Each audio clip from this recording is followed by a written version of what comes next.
Good afternoon. Today I'm going to do a little bit of a unboxing video. First of all, we're taking a look underneath the tractor. As you can see, there are some oil spots where it's been sitting for a while. Got one right there underneath the loader hydraulic system. There's a way to remove the hydraulic fluid from the bottom of that arm.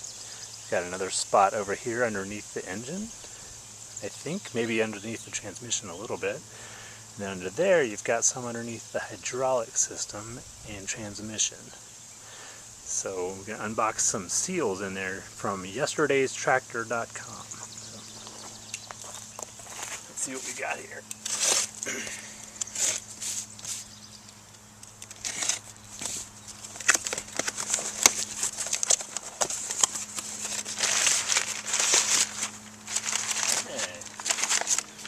Bought a hydraulic system pressure gauge.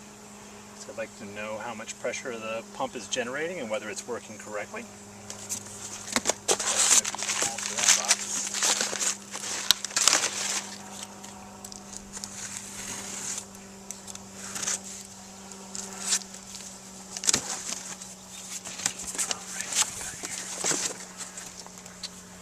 This looks like the lift cover seal and some O-rings for that.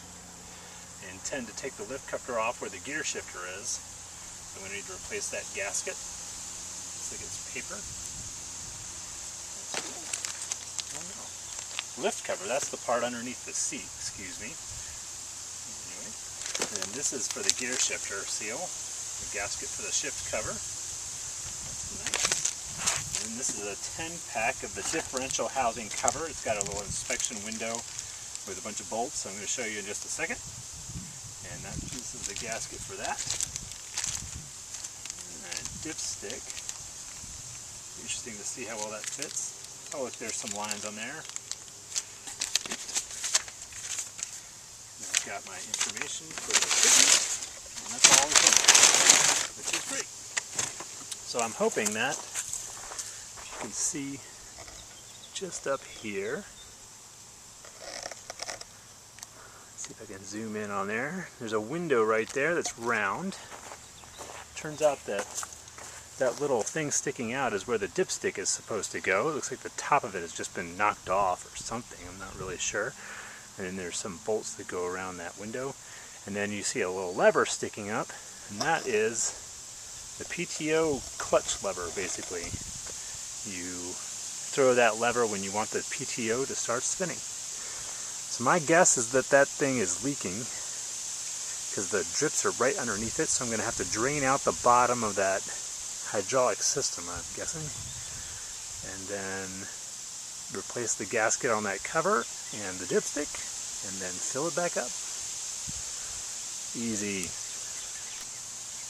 Alright, so it looks like I might have discovered what the problem was with this dipstick, or the leakage. If I come through here and just touch this, a bunch of liquid comes out. Look at that. It's a nail. That's a heck of a dipstick right there, huh? Set this aside. Put it on one of my rags over here. And see if this new dipstick will take its place pretty well. See it in there a little better. You can see there's fluid just coming right out of there. Hey, look, it's dripping like crazy. So this thing is way too full of fluid somehow. It does sit in there better. But as you can see, I'm still going to have to drain some out of there. Weird. Man, it is really dripping out of there. Interesting. Alright, on to the next mystery. Hello again. Well, I went to drain the oil out of there and found out that there's a lot of oil in there. But I also found out that a 5-gallon bucket won't fit underneath the tractor. So I put this pretzel container under there, and it filled up. Thankfully I had that catch container around it. Filled it up pretty heavily. So then I used my pump to put it in my bucket. That's a whole lot of oil in there, and then I'm starting to try to put the oil back in the tractor and fill it up to the line. But it turns out And as you might see on here, probably not, it says there's a full line, but it says only with all the cylinders extended. So the idea is that the hydraulic system stores a bunch of oil, but it needs a certain amount once it's all used in the system. So somehow I'm going to fill it up to the line, I think, and then probably try to start the tractor and extend my arms for my 3-point, because I think that's the only hydraulic system on here, because the power steering is not going to work that way. And then we'll try to fill it up to that upper level. So it may have been over full, but it may not have been. One other interesting thing about this dipstick is you can see notches on here, and I'm guessing those are for some O-rings that would seal the thing shut. Unfortunately, it didn't come with O-rings, so I'm going to have to measure those and probably purchase some more. No big deal. That's pretty cool, though. All right, sign off.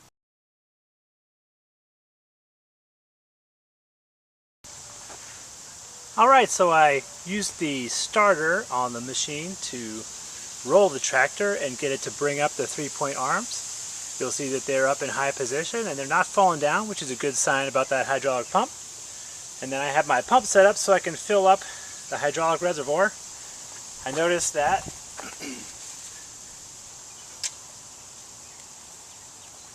my dipstick shows that it's not quite up to the line, just a little bit lower, so I need to put in a couple pumps here.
I think that's got it.